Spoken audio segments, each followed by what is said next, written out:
Thanks for checking out this movie review video. This is for the 1980 film Death Ship, and this is one I've been wanting to get to because I know it's a favorite of your friendly neighborhood Uncle Pete's. So I'm finally getting to it. I did enjoy the film a decent amount. Um, Directed by Alvin Rakoff, who also did Hot Money Girl, interesting name, Three Dangerous Ladies, City on Fire, and Dirty Tricks, just to name a few.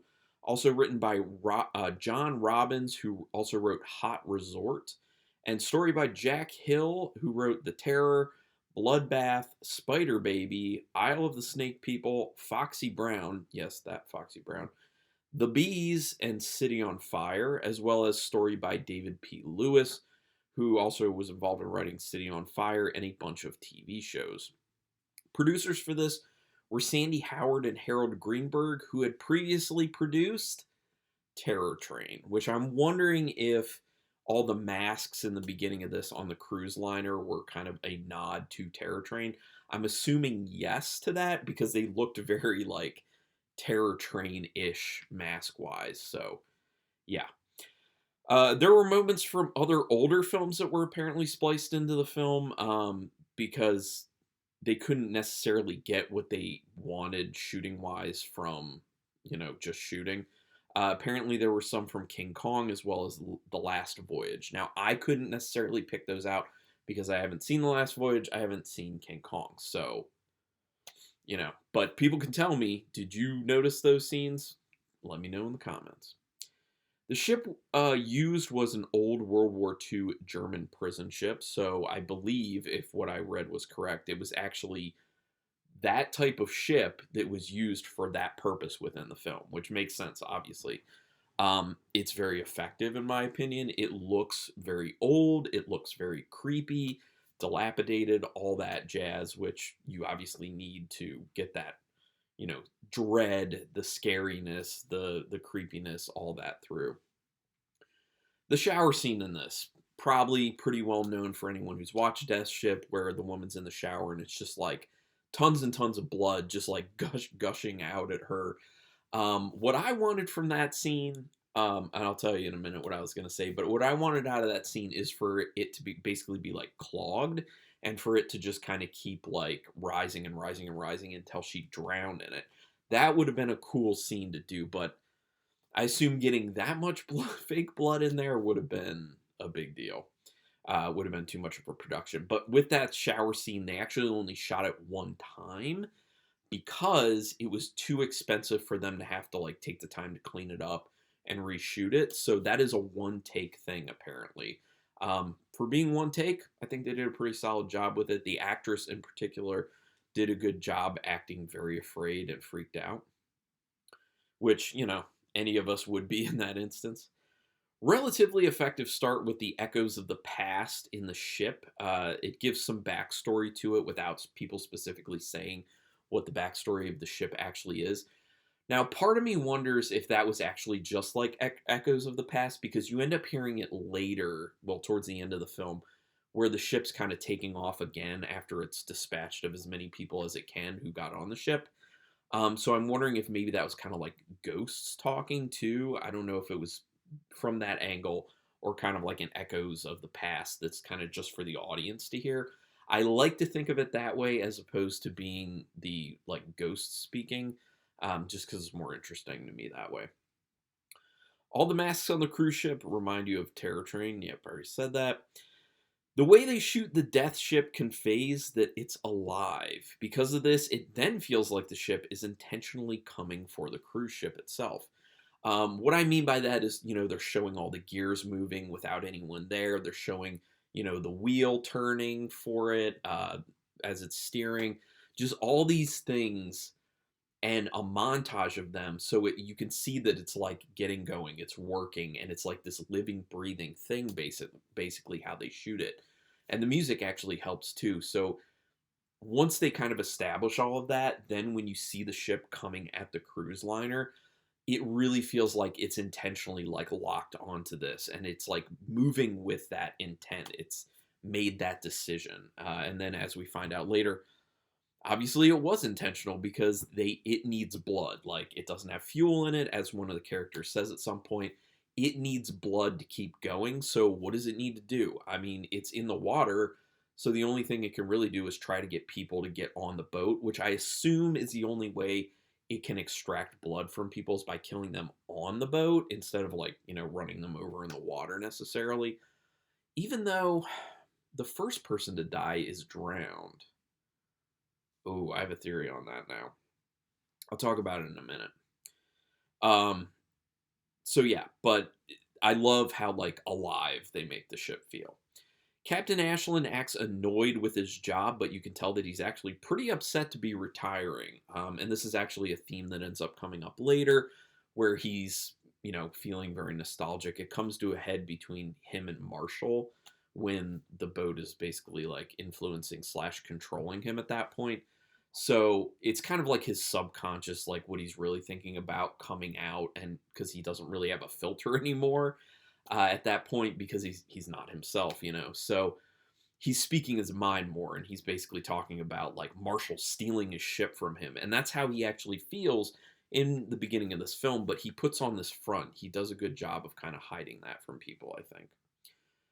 It feels like they hint hard at Ashland dying early on in the film. There's a guy who says that it's his last trip, and the way he says it makes it sound a little more than just like, oh, it's his last trip. We wish him well. And then the old woman who ends up coming up to him says that the good Lord called her husband away. Like, it seems a little out of place if it's not to basically say to the audience, this guy's gonna die.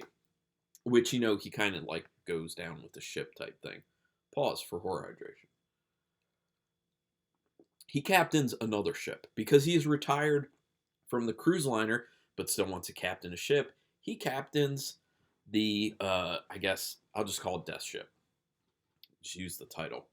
And I'm wondering if there was part to, like, something to that in the sense that the ship could tell that he wanted to captain a ship, and therefore it was like easier for it to basically take over his being, his mind, all that stuff. Not 100% sure, but just a theory. The Death Ship pops up out of nowhere like a ghost, which is cool. Like, that's kind of what you want. Like when they're floating in the boat after, it had hit the cruise ship, like nobody says anything about like seeing it in the distance or seeing it nearby, and then like all of a sudden it's just like pop. It's like right there, and it's very imposing, and the way they shoot it looks really cool. It like shows you how like hulking and menacing it is in comparison to the people, who are so small in this boat, and I like that. All the slight movements of the ship are really creepy, and they add to the kind of alive feel of it. And that's again like talking about, the stuff I was talking about in the beginning, where it's like, the wheel moving on its own, and like, a hook, going up and down, stuff like that. It becomes a lot more severe as the film goes on, but when it's more subtle, I kind of liked it more that way. No coincidence that this Nazi torture ship does away with the man who is Jewish first. Now, here's a thought. So, I was saying that I had that theory that people had to physically be on the boat for it to actually like kill them and feast on their blood. Well, not necessarily kill them, but feast on their blood in essence. The Jewish man is the first person to be killed. My theory is, since it was a Nazi boat, anti-Semitism and all that, it did not want that man's blood because it's not pure, basically. Everyone else was a white person. So I'm assuming maybe that's what was at play, and that's why the first person to die was actually drowned outside of the boat, and everyone else it was trying to kill and feed on the boat. Just another theory, that's what I'm saying, but let me know your thoughts. The ship looks appropriately old and creepy, as I said. The old-timey music that plays does increase the creepy factor to the film. So once again, kind of setting and maintaining a very scary, but mostly creepy ambiance for the film. I like how the ship is prank calling people at one point, where like the phone rings and then it's kind of like a noise on the other side. And I just kind of laughed to myself because I was like, the ship is prank calling them. I think that's kind of funny. Finally, 38 minutes into the film, someone says that it seems like the ship is running itself. I felt like it took a little bit too long for people to kind of key into that type of thing because you think they would have done that already at that point, but I don't know, I don't view this as like a great film, so it's, to be expected that it's not necessarily going to go fully smoothly like that. I like how the kid says the older woman is poisonous when her face looks all messed up from eating that candy, which first of all, just by by how this ship looks, would you take a jar of candy from it and eat it? I mean, I guess she was probably really hungry. Maybe she was diabetic. Her blood sugar was getting low. I don't know. They didn't get into that, but I would not eat anything. At least not that early on. I feel like they weren't on the ship that long. Then Ashlyn ended up strangling her, so she got no help there either. So the kid is running from her, not trying to help, and trying to tell everyone, oh, she's poisonous, get away. And then she makes it to Ashlyn, and he's just like, and she dies. She couldn't catch a break. No one was going to help her. When they showed that the Bible Ashlyn ends up reading for her kind of like send off was in German, that's when you know that he's been fully consumed by the ship. Like you see that those little bits. And if it didn't convince you enough of killing her, because he does seem to like snap out of it somewhat after he kills her, once he's like reading in German from the book, you're like, oh, okay, it's like taking him over. Now, at this point, typically, I mean, you're not supposed to really know what type of ship this is. So it's supposed to be more of a surprise later on when they find what I'll refer to as the Red Room with everything in there. But they also kind of drop something about, stuff with Hitler being on the ship. So I kind of think they shouldn't have done that because I think the reveal of that Red Room would have had a lot more impact if they hadn't had that moment. Because people who are observant and really paying attention would be like, oh, this is like a Nazi related ship for sure. So just saying. And the ship airs the dirty laundry between Ashlyn and Marshall, like I was talking about earlier, like getting Ashlyn's actual feelings on, retiring and everything. Pause for horror hydration. Yeah, throat gets so dry during this time of year. The bloody shower scene is pretty cool, but I wish the drain would have been clogged so it filled up and drowned her. Actually, let me know if you also wanted it to go that way. Like, were you thinking, oh man, I hope it goes this way while you were watching it? Please let me know. Once the kids are exploring the ship on their own, you get more concerned. I did. I was just like, oh no, are we going to see a kid get it? But this was from a time period where it was more rare for kids to actually end up being in that much danger, like actually getting killed in these types of films. So they make it away. All audience members probably knew it was a Nazi ship prior to the Red Room being found, but the reveal is still impactful to some degree. Like I said, had they not dropped so many hints prior, it would have had even more impact, like more of like a, oh my goodness. But it does help a lot that after they find that, well, first of all, when they find the Red Room, the reaction of the characters. After they find that, how they find all the other things, like the setups of like the torture stuff and the dead bodies, all that. Like that really helps a lot, like really drives it home. This is about that. All the skeletons they find are really messed up, especially because you get an idea of the torture methods that were actually being employed when that ship was being used for what it was being used for. Very effective. They shot it really well. It really gets brought home. Feels kind of too real at times when you're seeing that type of stuff. So it's kind of like, oh my goodness. Has a lot of impact. Very, very much filled with dread and pretty scary, really. The scene of the flashing lights and all the cuts of Nazi stuff and Ashland is intense, where it keeps going between like the Nazi stuff and Ashland, which I'm assuming this is supposed to show like how indoctrinated he is at this point or how controlled by the ship he is. I don't think he necessarily needed that, but like I said, it's intense, so like it actually works as a scene in the film. So I was down with it. Nick's death is definitely the craziest of the bunch, with the net filled with skeletons, which if you remember, there was kind of like a premonition of it early on in the film, where I think it was potentially even Nick himself was standing on the boat and he was looking down that hole and he like saw him like a vision of like himself, or maybe it was just for the audience. I don't know. It's like a foreshadowing of him like crawling on the net with the skeletons and everything, like trying to get out. Yeah, probably the most intense as far as the kills go, in my opinion. So the ship runs on blood. Makes sense, especially since there was no fuel. Kind of already talked about that. Um, I guess the ship won't let Ashland change course because people have to be on the ship for it to feed, and because the ship and because the ship who made it off, and because the people who made it off the ship, oh my gosh, it won't get them back. Basically, okay, jeez, okay. Sorry, I wrote that very terribly. My bad. I apologize for that, but I know what I was going for. Basically, it was this thing where Ashland's trying to like take control of the ship. He's like, I'm the captain. Ship's basically like, no, you're not. And it's going on another course away from the people who just escaped. Why, you may ask? I was thinking about this. I'm like, why wouldn't it try to kill people? I think that goes back to my theory on people need to actually be on the boat in order for it to like kill them and feed on them. So it was kind of like it's a lost cause. We only got so much blood out of these people. Time to start going and trying to find more people. And I guess when it feels like it's done with Ashland, he can be just like another little tasty morsel of blood that gets added to the fuel for the ship itself. Just saying.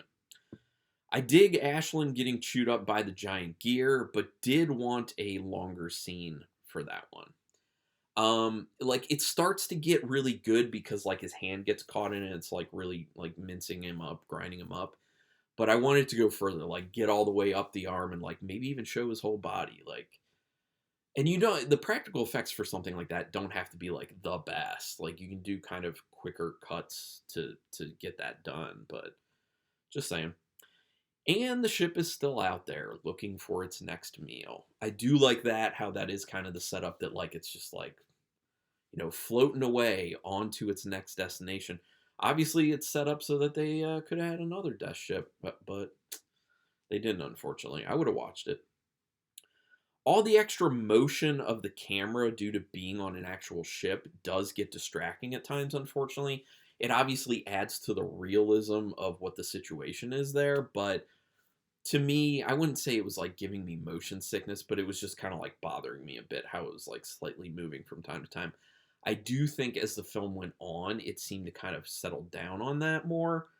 For some reason, it was just kind of like worse in the beginning. I don't know why. They do go a bit heavy-handed when showing how Ashland is being influenced by the ship.